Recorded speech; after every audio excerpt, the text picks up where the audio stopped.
Вылет, слетки, филопатрия. Гнезда ласточек можно считать хорошим убежищем. Не таким надежным, как у дуплогнездников, но гораздо более защищенным, чем постройки открыто гнездящихся птиц. Может быть, поэтому птенцы ласточек и не торопятся вылетать, когда приходит срок. Ласточки-касатки начинают выманивать детей из гнезда на 19-21 день после вылупления. Примерно в этом возрасте птенцы и слетают, превращаясь в слетков. Первые дни они могут возвращаться в гнездо для отдыха или на ночевку. Неделю родители подкармливают потомство. Все это время, а то и гораздо больше, семья держится недалеко от мест гнездования. Молодые птицы запоминают местность и на следующий год возвращаются сюда же, либо в соседние районы со схожими условиями. Любовь к родине или, как говорят орнитологи, филопатрия – это стремление птиц вернуться на размножение в место своего рождения. Однако часть молодежи в первую весну взрослой жизни улетают на новые территории. Еще через год двухлетние птицы уже будут стремиться вернуться не на свою малую родину, а туда, где успешно вывели птенцов год назад. И это явление уже называется гнездовым консерватизмом, или более широким английским понятием «хоминг». Например, верность одним и тем же местам зимовки называется зимним хомингом.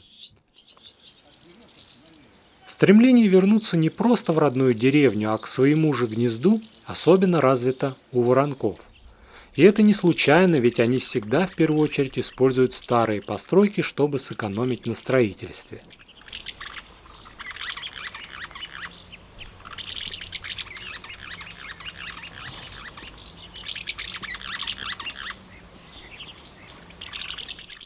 У городских ласточек гнезда еще более надежно защищены от посягательств хищников, чем у деревенских. Даже сами хозяева порой с трудом пролезают в литок. Поэтому отъевшиеся птенцы долго ограничиваются изучением окружающего мира, не выходя из дома. В зависимости от нужды птенцов на улице показывается либо передняя, либо задняя часть тела. Уже начиная с 15-дневного возраста родители начинают выманивать птенцов, для чего подлетают к гнезду с кормом или даже без него, вынуждая детей высовывать голову подальше из литка.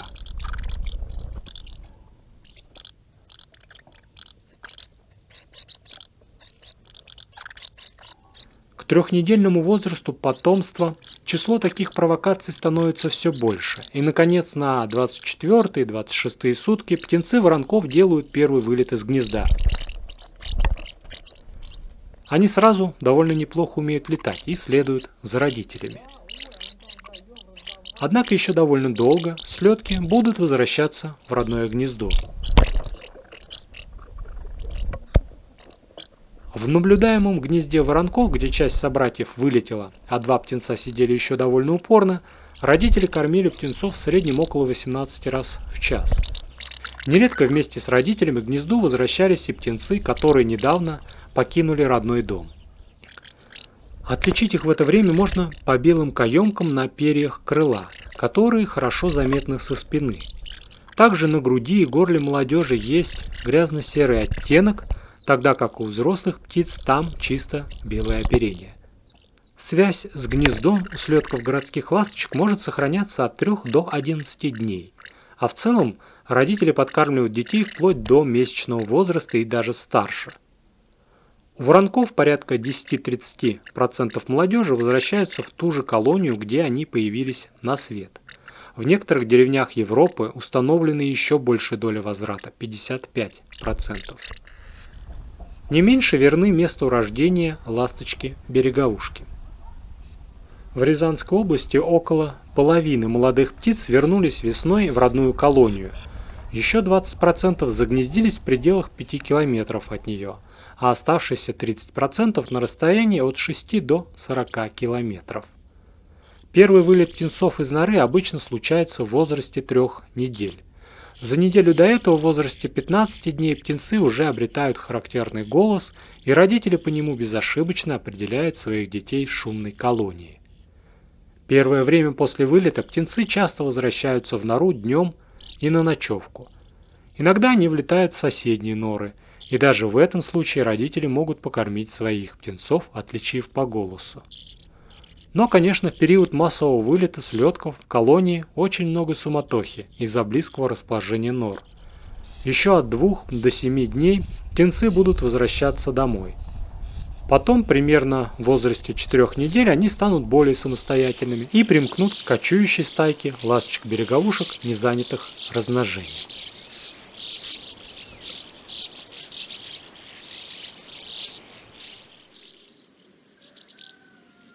Отлет и ночевки. Предотлетные стаи ласточек. В конце лета, а то и раньше, ласточки все чаще собираются в большие группы. Отдельные стаи насчитывают десятки, сотни, а то и тысячи птиц. Можно было бы подумать, что способность ласточек объединяться выходит из их колониального гнездования. Но ведь есть и масса других примеров среди птиц, которые собираются в огромные стаи, хотя гнездятся отдельными парами. Например, скворцы. Они тысячами кочуют уже начиная с середины лета. Вместе, пожалуй, действительно выше шанс вовремя заметить хищника, узнать о безопасных местах ночевки или прокормиться. Но все выгоды, которые получают птицы от стайного образа жизни, имеют вторичное значение по сравнению с социальным аспектом. Ведь именно в группах молодые учатся у старших, как себя вести, кого бояться, куда лететь, где спать. Другими словами, стремление ласточек присоединиться к собрату – это изначальное свойство всего класса птиц. Есть, конечно, масса исключений и особенностей, но в целом ласточка к ласточке ластится. Кулик кулику кланяется, воробей с воробьем рядом вертится. В сообществе птиц, как и у людей в общественном месте, есть свои законы и рамки приличия. В обычной стае, даже очень многочисленные, птицы рассаживаются так, чтобы между отдельными особями оставалось небольшое расстояние, так называемая зона комфортной дистанции. При нарушении личного пространства обязательно следует угроза, которая легко может перейти в потасовку. Причем весовая категория, возраст и даже вид ласточки имеют второстепенное значение. Главное – характер конкретной особи. Городские ласточки спорят между собой на антенне постоянно, даже когда вполне хватает свободного места. Но стоит по сигналу тревоги сорваться нескольким птицам, и за ними в рассыпную бросаются остальные. Береговушки, так же как и другие ласточки, часто ночуют в зарослях тростника. Но кроме этого известны случаи массовых ночевок и на открытых песчаных склонах с подветренной стороны. При этом птички роют небольшую ямку и спят в ней в одиночку или группами по 2-4 особи, прижавшись друг к другу. Кроме того, береговушки могут прятаться от ветра на каменистых берегах и даже иногда зарываются в сухие водоросли, лежащие слоем на каменистой почве. Куда и как летят ласточки? В 60-х годах прошлого столетия Витватерсрандский клуб орнитологов в Южноафриканской республике проводил массовое кольцевание деревенских ласточек на зимовке. Благодаря этому и другим центрам кольцевания выяснили, что ласточки почти со всей территории европейской части страны, а также из многих частей Сибири, улетают в Южную Африку. В то время как птицы южных регионов совершают менее дальние перелеты и зимуют в экваториальной Африке.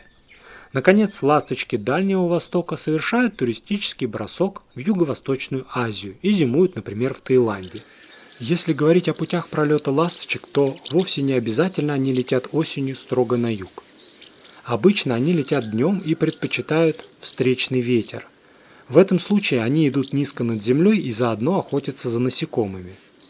Если ветер попутный, то ласточки поднимаются высоко в небо, и тогда их даже в бинокль бывает трудно рассмотреть. Задолго до массового кольцевания на востоке Казахстана неизвестный любитель птиц привязал к лапке деревенской ласточки шелковую ленточку, на которой написал дату и место мечения – Семипалатинск, 14 апреля 1894 года. А 24 августа того же года эту ласточку поймали на осеннем пролете в городе Вуковар на Дунае, в восточной части Хорватии. То есть взрослая ласточка пролетела 4590 километров на запад. Иногда ласточки-касатки встречаются очень поздно, в том числе в декабре. Известны зимовки отдельных особей в некоторых странах Европы и даже в России на юге Дальнего Востока. Там птицы зимовали в больших коровниках, где ловили мух на стенах и коровах. Осенью 2013 и 2014 годов несколько деревенских ласточек пытались остаться на зиму внутри помещения котельной под Новосибирском. Птицы питались насекомыми внутри здания, но уже в первой половине ноября все особи погибли от истощения. Массовый отлет и пролет ласточек начинается в конце августа и продолжается весь сентябрь. При этом отлет проходит в обратном порядке. Сначала улетают береговушки, следом за ними воронки, и дольше всех задерживаются ласточки-касатки. Так, например, в октябре уже почти не встречаются большие стаи воронков, но касатки еще могут удивить наблюдателя где-нибудь у водоема. 29 сентября 2022 года я неожиданно встретил молодую деревенскую ласточку в Бисеровском рыбхозе в Московской области. Птица сидела на проводе рядом со скворцом и, похоже, прекрасно себя чувствовала, несмотря на промозглую осеннюю погоду. В тот же день стайка из 2 десятков птичек, как ни в чем не бывало, охотилась над спущенными прудами. Белым трясогузкам ласточки чем-то не понравились, и одна из задир бросилась догонять быстрокрылых детей воздуха, ничем не уступая в скорости и маневренности полета. У меня на глазах трясогузка камикадзе сбила ласточку в полете, и та оказалась в грязевой луже. Я уж было бросился спасать бедолагу, но касатик собрался с силами и рванул ввысь, подальше от осенней слякоти и злых трясогузок. Теплые деньки в начале октября еще недолго будут радовать насекомых и пауков-путешественников. Вместо росы утром на траве образуется иней, и полетят первые белые мухи, не дожидаясь листопада. Но трудно любоваться красотами осени на пустой желудок, поэтому почти все ласточки улетят вслед за солнцем в Африку. Грустить, однако, нет причин, на то и пословица: где ласточке не летать, а к весне опять прибывать.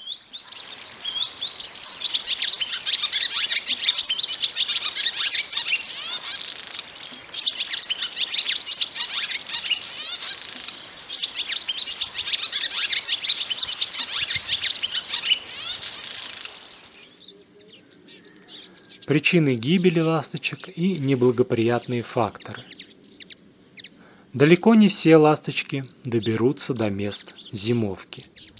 Кто-то погибнет из-за погодных неурядиц, кто-то станет жертвой хищников, паразитов или болезней.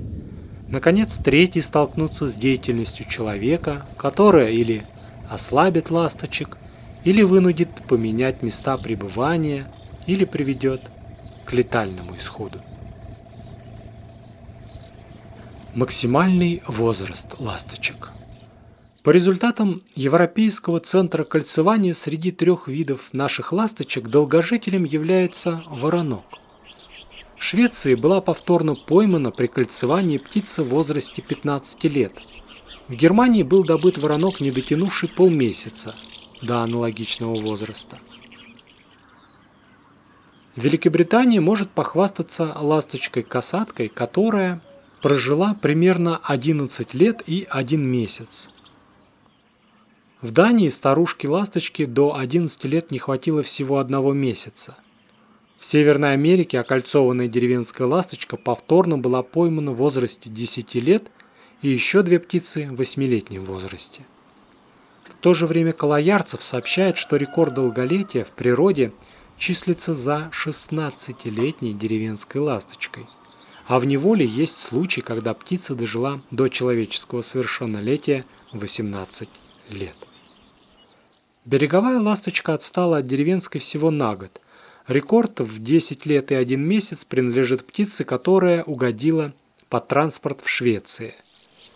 В Венгрии была поймана и отпущена живой 9-летняя ласточка-береговушка. В Северной Америке по состоянию на апрель 2023 года аналогичный рекорд числится за 8-летней береговушкой. К слову, в Америке долгожителями среди видов семейства являются древесная, пещерная и пурпурная ласточки. За этими видами закреплены рекорды в 12-13 лет. Конечно, нужно понимать, что большинство птиц до этих рекордов не дотягивают. Например, по результатам кольцевания воронков около Рыбинского водохранилища в России, а также в Швейцарии, 50-70% гнездящихся птиц составляют первогодки. Двухлетние птицы идут на втором месте и занимают от 18 до 30%. Трехлетние воронки – это всего 7-10% в колонии. Птиц в возрасте 4-6 лет уже единицы. В то же время в более суровых условиях, например, в Баргузинском заповеднике, доля молодых птиц может быть всего 11%, а больше половины гнездящихся – это двухлетние птицы. Похожая картина складывается у береговушек в Рязанской области.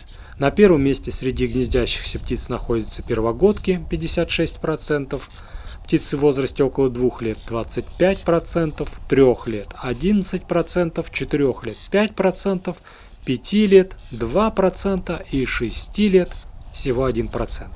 Другими словами, за 6 лет происходит практически полная смена гнездового населения колонии ласточек-береговушек.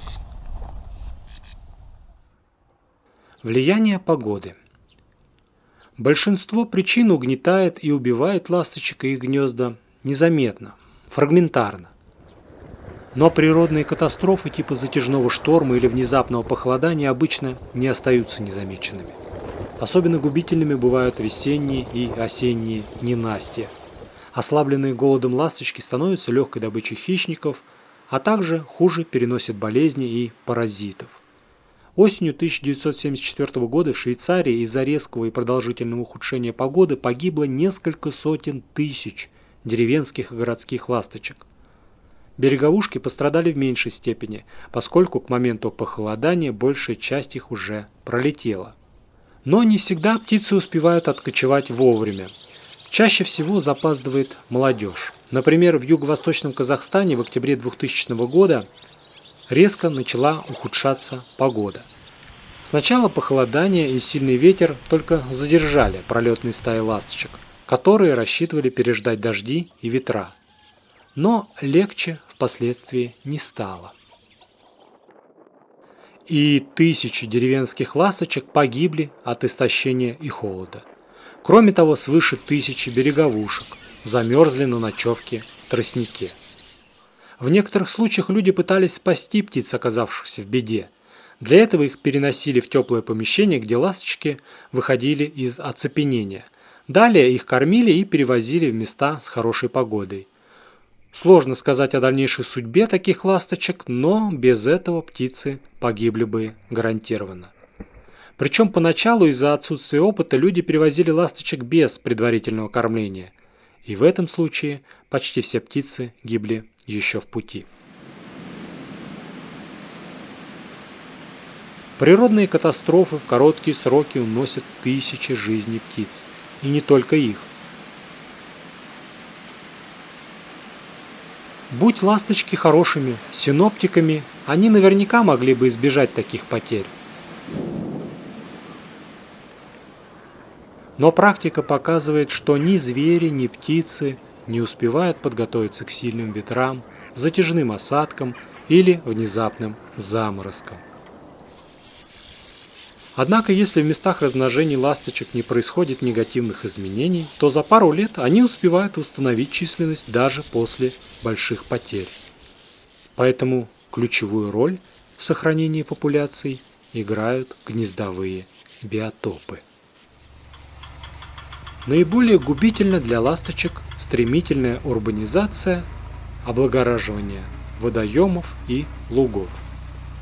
Использование искусственных газонов и выкашивание дикого травостоя приводит к резкому объединению сообществ насекомых, пауков и других членистоногих. В России за пределами мегаполисов пока достаточно грунтовых дорог с ухабами, где после дождей образуются добротные лужи с грязью. Но в Европе у ласточек могут быть проблемы даже с наличием строительного материала. Поэтому в таких случаях ставят ванночки с водой, грязью и глиной. Кроме того, в Западной Европе широко распространена развеска готовых гнезд для городских и деревенских ласточек. В этом плане береговушки кажутся более независимыми. Однако и они нуждаются в подходящих обрывах. Где-то человек невольно помогает ласточкам. Например, заброшенные и даже действующие карьеры привлекают тысячи ласточек-береговушек. В других местах бесконтрольный забор песка в летний период приводит к обрушению обрыва с норами птиц. Даже на небольшом песчаном склоне, недалеко от деревни Денисово, мне приходилось сталкиваться с тем, что люди забирали песок, не обращая внимания на жилые норы ласточек и щурок. В России предусмотрен штраф за незаконную добычу песка как для юридических, так и для частных лиц. К счастью, большинство нарушителей обычно учитывали расположение гнезд и брали песок в стороне. Настоящий урон приречной колонии ласточек принесли летние дожди, которые прошли в разгар гнездового сезона 2014 года. В прошлом году были очень сильные ливни, когда в большинстве нор были яйца и птенцы, и обрушилась почти вся колония. Потом осмотр показал, что очень многие ласточки были заживо замурованы в своих гнездах. И, видимо, это послужило причиной, что в этом году нет ни одной норы ласточки-береговушки. Спустя 4 года несколько десятков пар ласточек-береговушек снова загнездились в этом обрыве. Но это нельзя сравнить с тем, что было раньше. Например, летом 2007 года в песчаных обрывах я насчитал 825 жилых нор ласточек. Паразиты ласточек. Колониальный образ жизни, а также постоянство мест гнездования создают благоприятную почву для развития внутренних и наружных паразитов. Некоторые даже специализируются на ласточках, например, ласточковые клопы.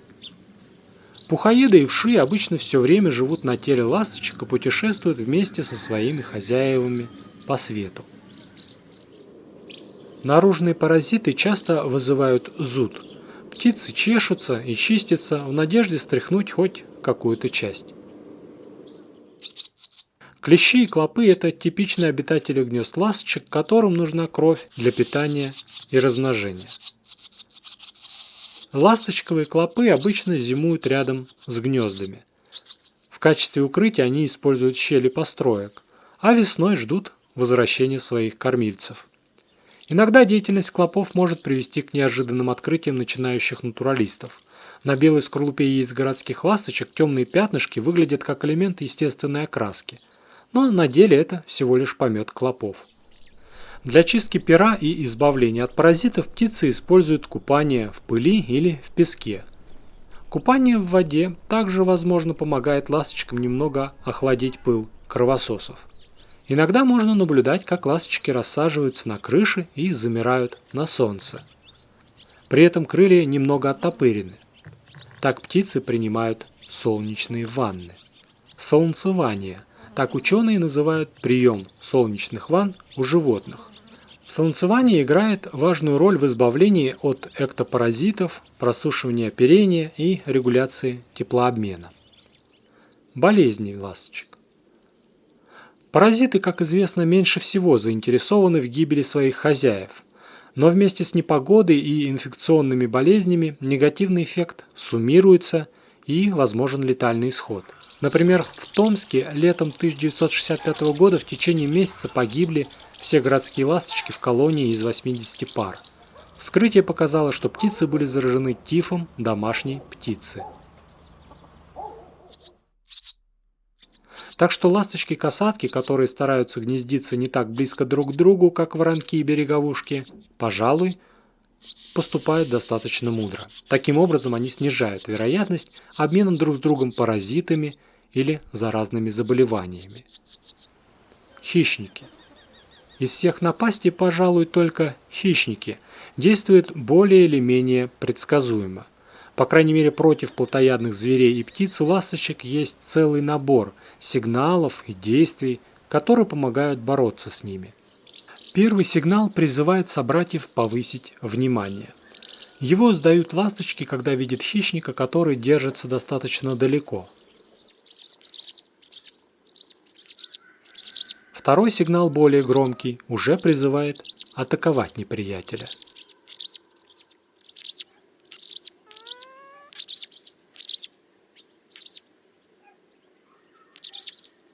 И если времени на сопротивление нет и хищник уже слишком близко, тогда подается самый громкий сигнал, который буквально означает «спасайся, кто может».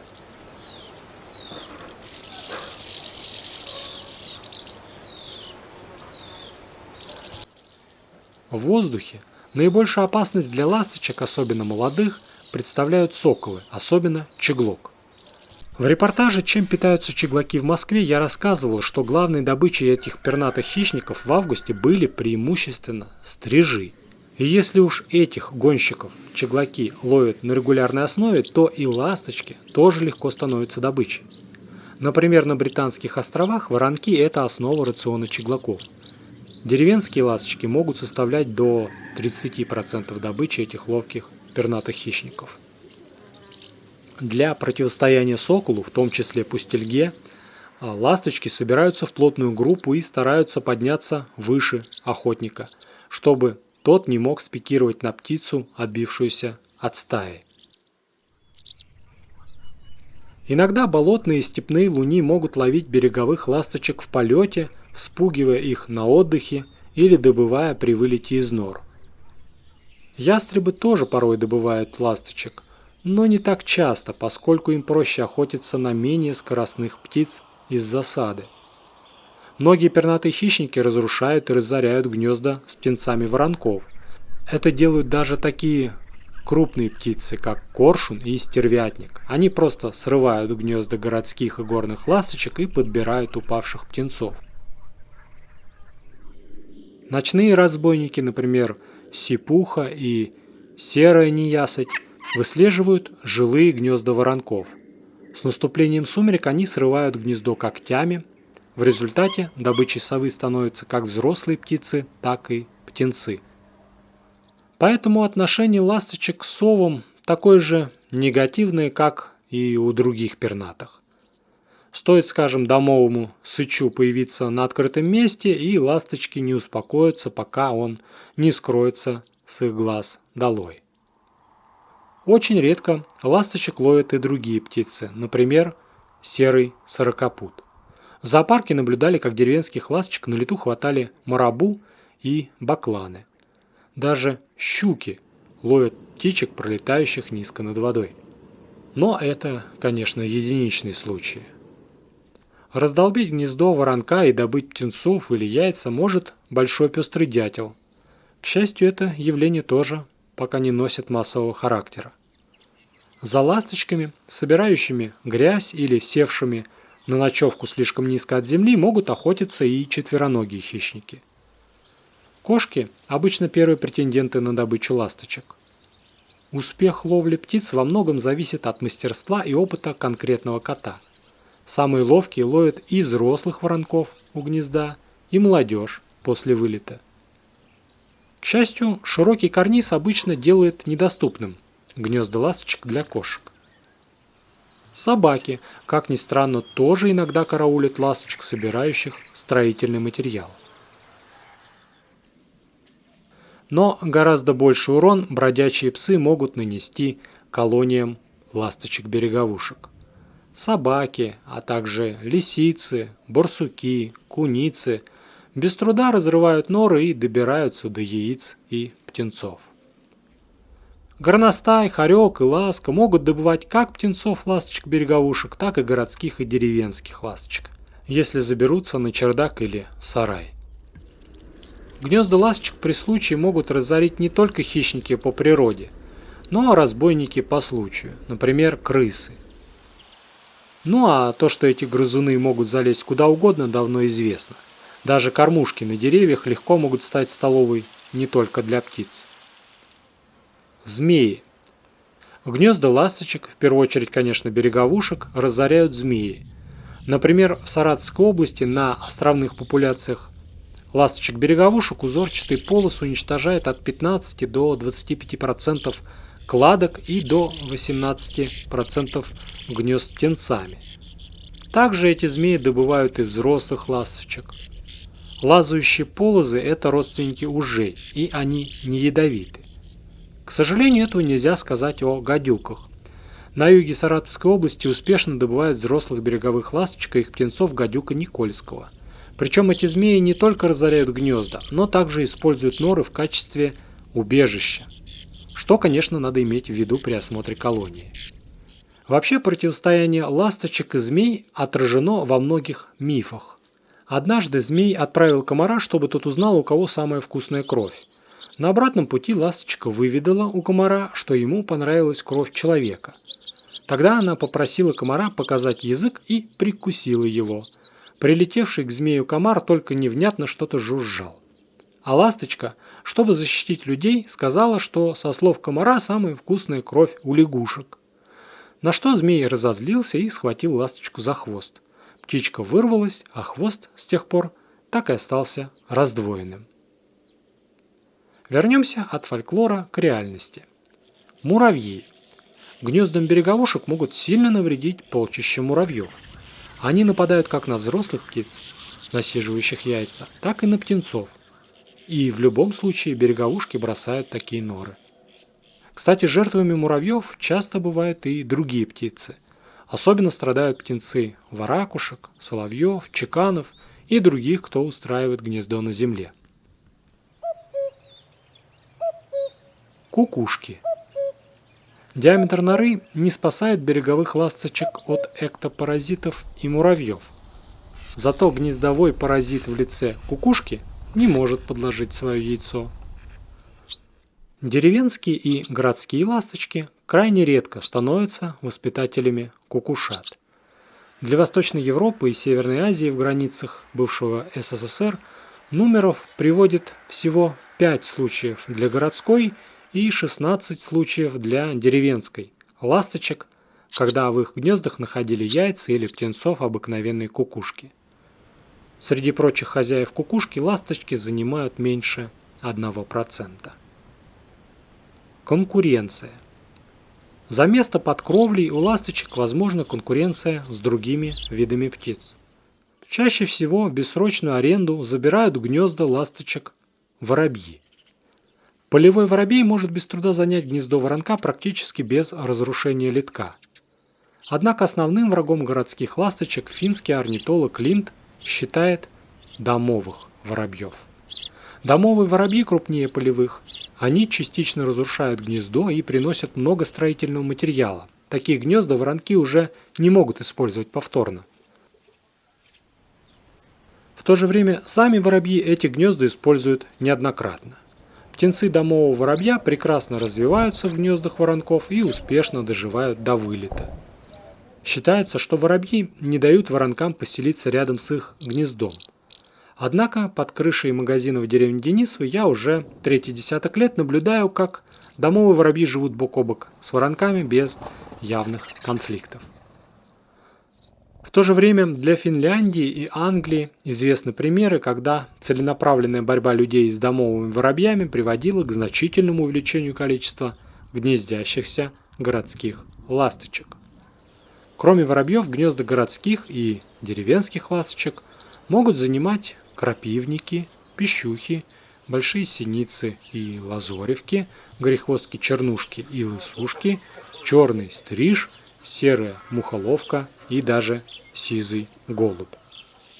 Норы береговушек могут приютить на ночлег или для гнездования тех же воробьев, а также скворцов, больших синиц, трясогузок и каменок.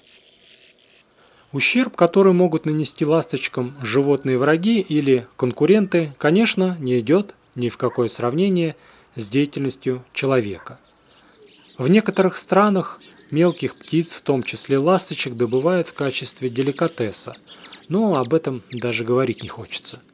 В редких случаях ласточки могут бросить гнездо с яйцами во время строительных работ или же при отлове их на гнездах для изучения. Иногда деревенские ласточки залетают во временно открытые помещения через дверь или форточку и оказываются в западне. В веревках, нитках, проволоке и проводах порой застревает лапка или крыло, и если своевременно не помочь, ласточки гибнут. Ну а это лишь малая доля несчастных случаев. Вниз попробуй, оттяни. Все. Улетела. Куда более серьезные опасения вызывает использование различных ядов против насекомых в сельском хозяйстве.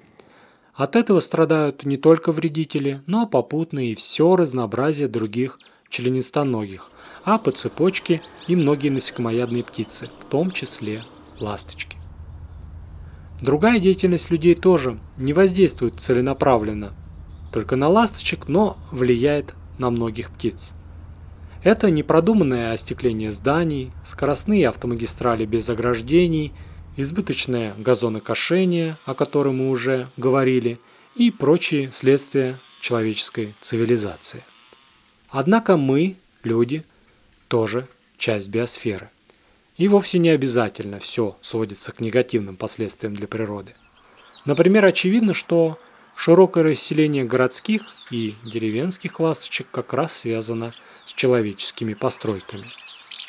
Но далеко не все здания подходят для безопасного гнездования. Скажем, по подсчетам в Германии в прошлом веке около 10-20% гнезд воронков с птенцами гибло из-за разрушения или падения самой постройки птиц. Поэтому сердобольные граждане делают специальные, надежные дома для ласточек. Искусственные гнезда для ласточек. Воронки. В Германии и других странах Западной Европы запрещено удалять или переносить гнезда ласточек. По этой причине, если на здании есть хотя бы одно гнездо, то ремонтные работы запрещены с февраля по октябрь. Но и вне периода размножения гнезда ласточек тоже нельзя удалять. Если же это приходится делать из-за ремонта, то взамен одного естественного гнезда рекомендуется установить 2 искусственных. Благодаря такому отношению к птицам в продаже имеются как отдельные гнезда для городских и деревенских ласточек, так и целые комплексы. Schwalbenhaus – так называется дом ласточек на немецком языке. По сути, это такой гриб с шестиугольной крышей на высоте 5-7 метров. При трехъярусном исполнении в доме ласточек можно разместить 54 искусственных гнезда. При этом примерный диаметр шляпки этого гриба составляет около 2,3 метра. Для дополнительного привлечения ласточек во время весеннего пролета используется динамик, который проигрывает щебет воронков. Он может питаться от сети либо от солнечной батареи, размещенной на крыше дома ласточек. Искусственное гнездо для городской ласточки по сути имитирует естественное. Это четверть шара, которая прикрепляется в деревянный, бетонный или металлический уголок. Само гнездо лепят из арболита или гипса, в который добавляют сажу или толченый древесный уголь, чтобы придать темный цвет. Арболит – это так называемый деревобетон, который получают при смешивании цемента, древесных стружек и минерализатора, чаще всего сульфата алюминия. Для придания формы проще всего использовать чашку диаметром 12 см, обернутую в пищевую пленку, бумагу или фольгу. А для крепежа нижней части гнезда к стенке в крепежную планку прибивают гвоздики, оставляя их торчать на пару сантиметров. По сути, их можно сравнить с опорной арматурой. Также можно использовать специальный клей. Для изготовления смеси в домашних условиях подходят гипс и опилки в соотношении 2 к 1. Воду добавляют понемногу, чтобы получилось крутое тесто. На каждые 150 мл полученной смеси добавляют 1 чайную ложку толченого древесного угля для шашлыков. В немецких рекомендациях советуют делать литок высотой 2,3 см, а шириной 6 см. Это позволит избежать заселения домовыми воробьями. В В то же время, если вы хотите наоборот расширить видовой состав птиц, которые могут использовать вашу постройку, тогда следует делать гнездо с более просторным литком. Такие заготовки ласточки легко достраивают до нужных размеров. Кроме того, если ласточки по каким-то причинам не захотят использовать искусственные гнезда, то их смогут занять другие птицы, например, горехвостки или мухоловки. Гнезда для воронков обычно вешают под уличными карнизами построек на высоте 4 метра от земли или выше. При этом должен быть свободный подлет. Пластину для сбора помета крепят не ближе 50 см к гнездам, чтобы ими не могли воспользоваться сороки или другие разорители. Искусственное гнездо для деревенской ласточки тоже представляет собой четверть шара, но вместо литка оставляют свободное пространство от 6 до 15 см до потолка. Внутренние размеры чаши примерно такие же, как у воронка, поэтому такие гнезда, если они закреплены достаточно близко к карнизу, могут занять и достроить и городские ласточки. Для деревенской ласточки требуются более уютные места, защищенные от ветра, например, сараи, гаражи, коровники и конюшни. В Германии устанавливают дом для деревенских ласточек – Rauchschwalbenhaus. Внешне эта постройка похожа на избушку на курьих ножках. Эти самые ножки надежно защищают дом ласточек от наземных хищников. По аналогии с домами для городских ласточек есть отдельные конструкции для стрижей и даже воробьев. Как вы помните, я рассказывал на канале про стрижатник, который я сделал в 2021 году как раз по немецким стандартам. Однако я опрометчиво написал название домика на русском языке, тогда как на немецком гнездовой ящик для стрижей называется Mauersegler Nistkasten. Думаю, это заклинание несомненно остановило бы воробьев-гастарбайтеров, ну а по-русски названный стрижатник, конечно, захватили полевые воробьи. Словом, нашим птицам, да и не только им, иногда не хватает европейской педантичности.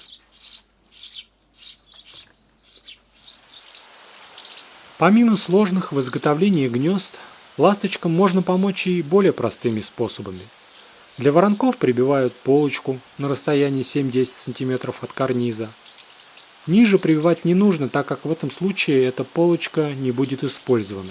Я убедился в этом на собственном опыте в деревне. Деревянная доска на расстоянии около 30 см от крыши уже примерно 5 лет остается без внимания воронков, которые успешно гнездятся под стрихой у соседей. А размер самих полочек тоже должен быть небольшим, примерно 7 на 12 см. Для деревенских ласточек можно сделать полочку чуть больше, 10 на 15 см. Крепит ее в 8 см от потолка. Порой вместо полочки может быть достаточно 2-3 гвоздя, не до конца вбитых в стенку. Кстати, обратите внимание, что многие гнезда ласточек-косаток в сарае опираются как раз на гвоздь или иной выступ, находящийся примерно на ширине ладони от потолка.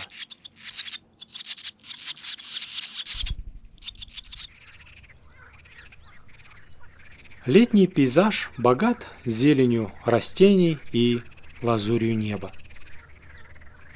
Щедрые цветы поят и кормят бесчисленных насекомых и пауков. И летают ласточки, и ловят мух да комаров от зари до зари, не зная усталости. Лишь осень и первый иней на траве усмирит задор бабьего лета. Ворона прямо летает, да за море не попадает. Косатка крюками летает, да за море попадает. Низко, так близко, а высоко, так далеко. Далеко в горячие саванны Африки улетают наши ласточки. Но всякий раз, когда приходит пора, они пакуют чемоданы и возвращаются на родину. Во время осеннего путешествия ласточки потеряли много своих друзей, и они еще верят, что, вернувшись домой, они снова увидят их.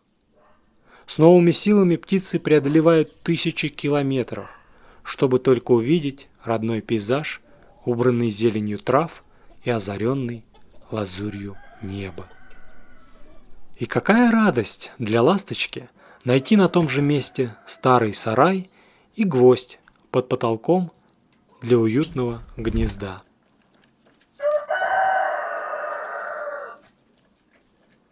И какое чудо для человека услышать в весеннем хоре песню знакомой ласточки.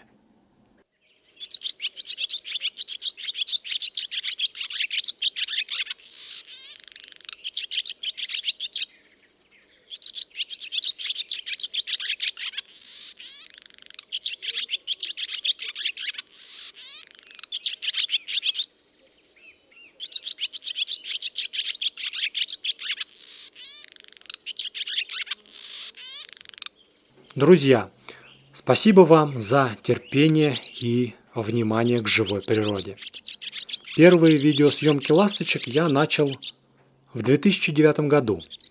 Это были стайки береговушек на проводах и воронки с касатками, собирающие грязь для постройки гнезд. Точно так, по крупицам, собирал я материал о ласточек в течение 15 лет. В отдельные годы мне удавалось проводить съемки у гнезд по несколько часов непрерывно, каждый день. И когда я собрался с силами, чтобы взяться за фильм, то испугался перед объемом видеоматериала, который мне нужно просмотреть, прежде чем сесть за сценарий. Я попросил своих зрителей помочь мне в просмотре видео, и случилось чудо. Несколько человек согласились потратить свое время на эту работу. Имена этих первых ласточек вы видите на экране. Вместе с ними из земли и палок мне удалось слепить гнездо фильма про ласточек. Кто знает, может, из этого гнезда когда-нибудь вылетят птенцы. Я благодарю жителей родной деревни Денисово, позволивших мне снимать и наблюдать жизнь ласточек рядом с их домом. Если вы ждете счастья, если вы верите в чудо, ласточке нужен воздух. Дверь должна быть открыта. С вами был Василий Вишневский. Всем ласточек, всем добра.